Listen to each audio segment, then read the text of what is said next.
안녕하세요. 딸넷 아드나약초입니다. 오늘은 3월 말에서 4월 초에 들판이나 산에서 만날 수 있는 나무를 소개해 드릴게요. 엉겅퀴를 만났어요. 우리나라 토종 엉겅퀴죠. 엉겅퀴는 이제 양지식물이다 보니까 무덤가에 가면 많아요. 요즘 산에는 나무가 많아 엉겅퀴가 자생할 수 있는 조건이 안 되죠. 엉겅퀴는 이제 이런 때 자르다가 나물로 해서 먹을 수 있어요. 대표적으로 가시가 있는 식물이라서 장갑을 끼지 않고 만지면 엄청 따가워요. 어려서는 엉겅퀴 꽃을 많이 보았는데 이런 엉겅퀴가 나물이 될 거라고는 생각도 못했어요. 옆에 양지꽃이 있는 거 보니까 엉겅퀴도 햇볕을 엄청 좋아한다는 뜻이겠죠? 봄에는 금방 올라온 잎을 나물로 뜯어서 먹고 가을에는 뿌리를 캐서 그늘에 말려 약재로 씁니다.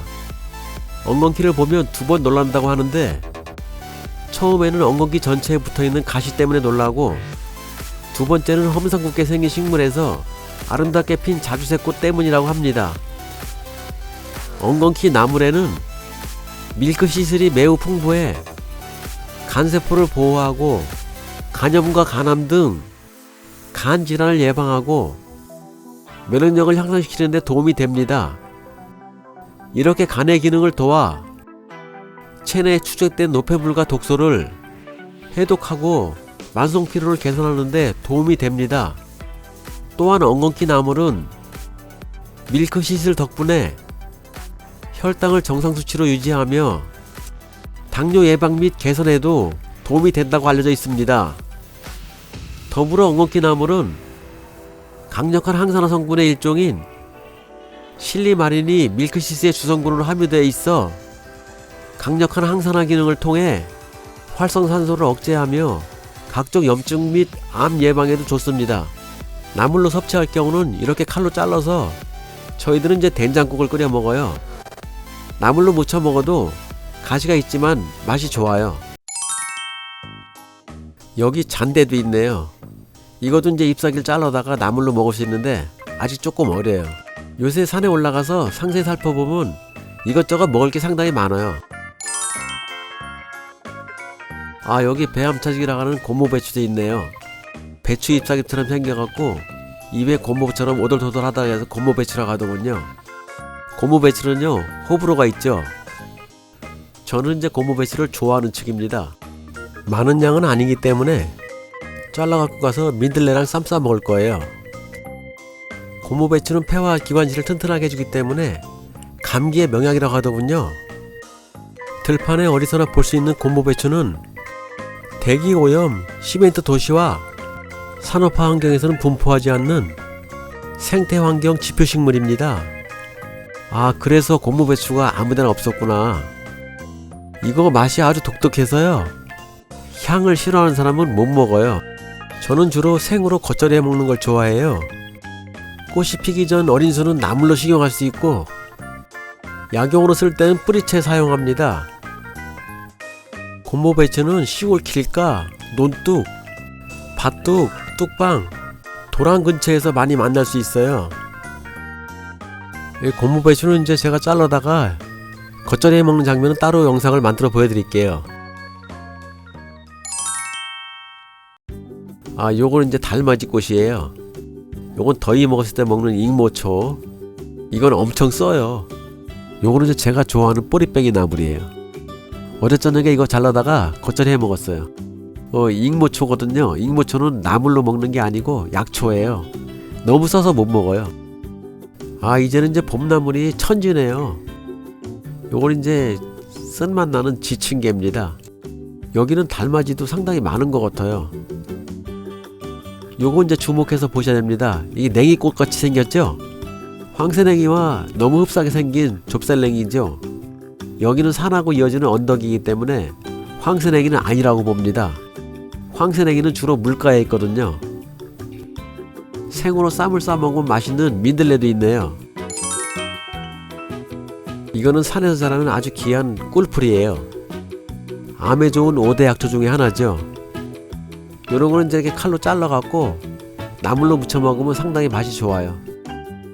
약용으로 쓸 경우는 꽃이 반 정도 말랐을 때 지상부를 잘라서 건조시키면 됩니다. 꿀풀의 효능은 간을 깨끗하게 해주고 이뇨, 소종, 소염 등의 효과가 있어 임파선염이나 갑상선, 폐결핵을 비롯해 고혈압, 자궁출혈, 현기증, 근골통, 눈의 통증 등에 사용했다고 되어 있습니다. 미국 쑥부쟁이입니다. 쑥부쟁이 종류는 흔히 연보라빛 꽃이 피는데 미국 쑥부쟁이는 흰 꽃이 펴요. 원산지는 북아메리카로 요즘은 우리나라 전역에 다 퍼져 있어요. 주로 개망초와 같이 자라고 있더군요. 생태 교란식물이기 때문에 퇴치해 주어야 하는데 나물로 먹어 숫자를 줄여준다면 맛과 건강도 함께 챙길 수 있으며 그야말로 일석삼조가 아닐까 싶습니다. 요즘은 우리나라 쑥부쟁이보다 미국 쑥부쟁이 숫자가 더 많아진 것 같아요.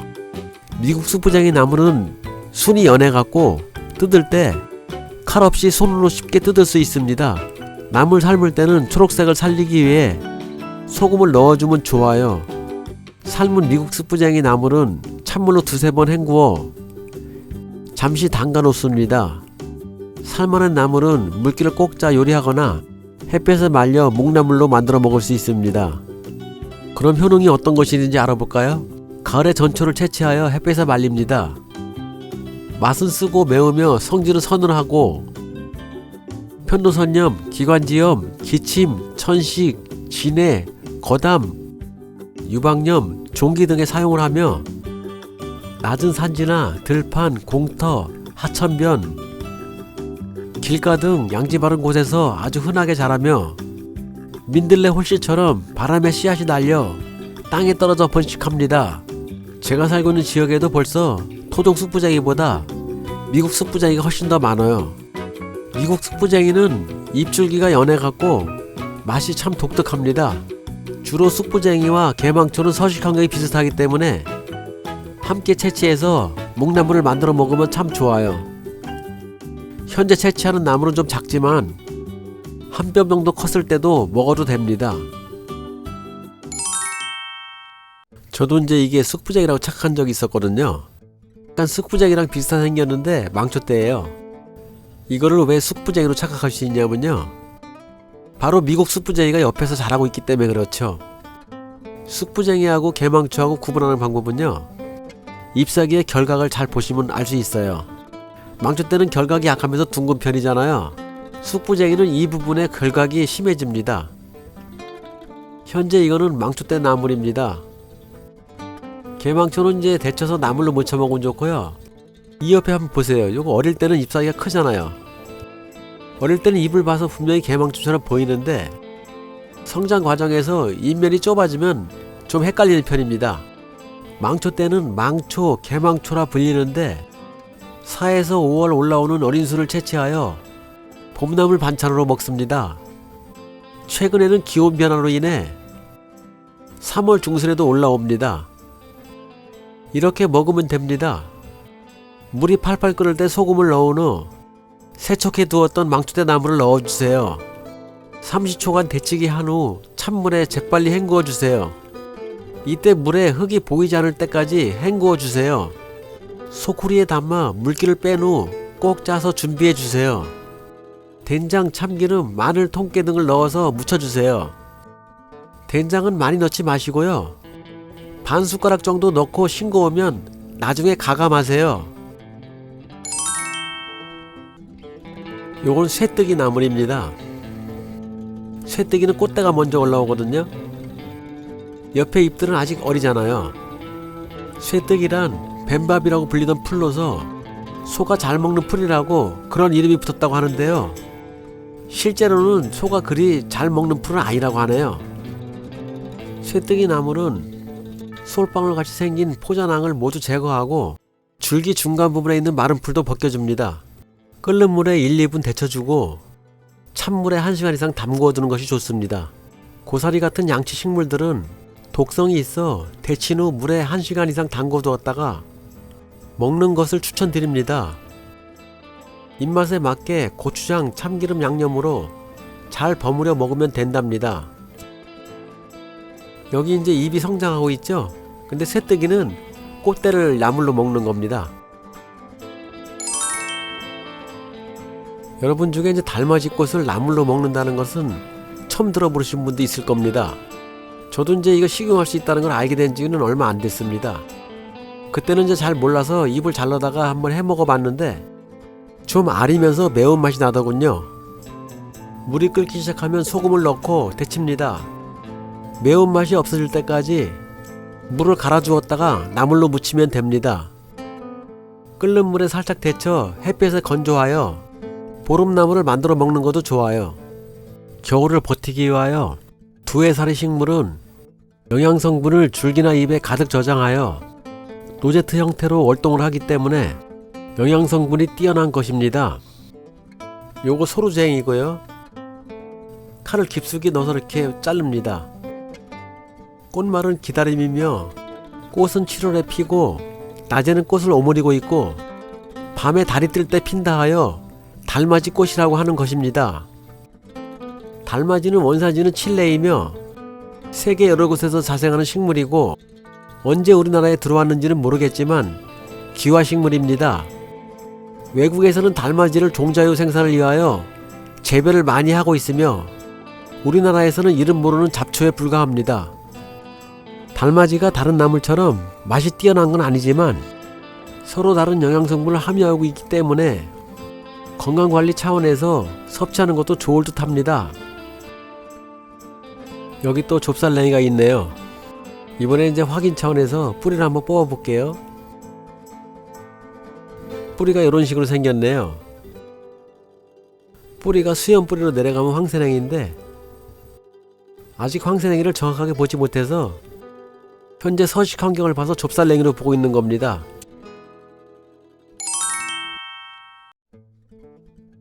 여기 바위 밑에 민들레가 있네요. 햇볕을 받지 않아서 엄청 크고 실합니다. 민들레를 깨끗하게 씻어갖고 된장과 쌈을 싸먹으면 참 맛이 좋아요.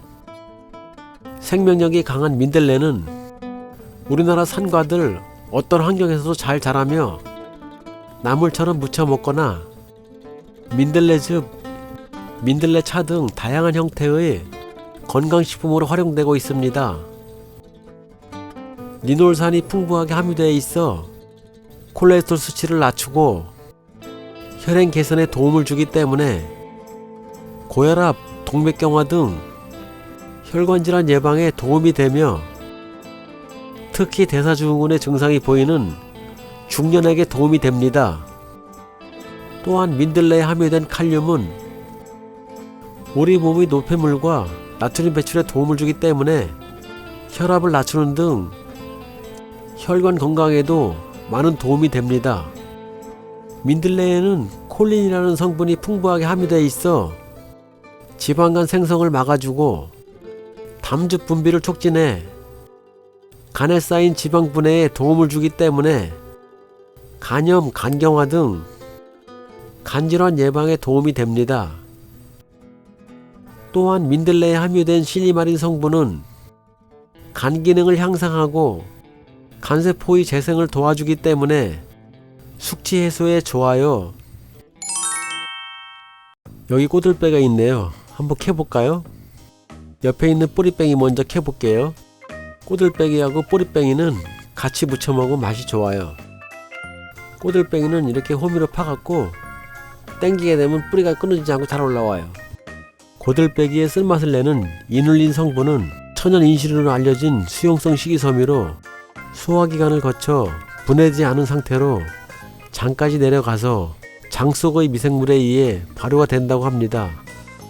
꼬들빼기에는 사포닌과 베타카로틴이 풍부하게 들어있어 발암물질을 억제해주고 몸 안에 독소를 배출해주며 피부 미용과 소화 기능을 좋아지게 한다고 합니다.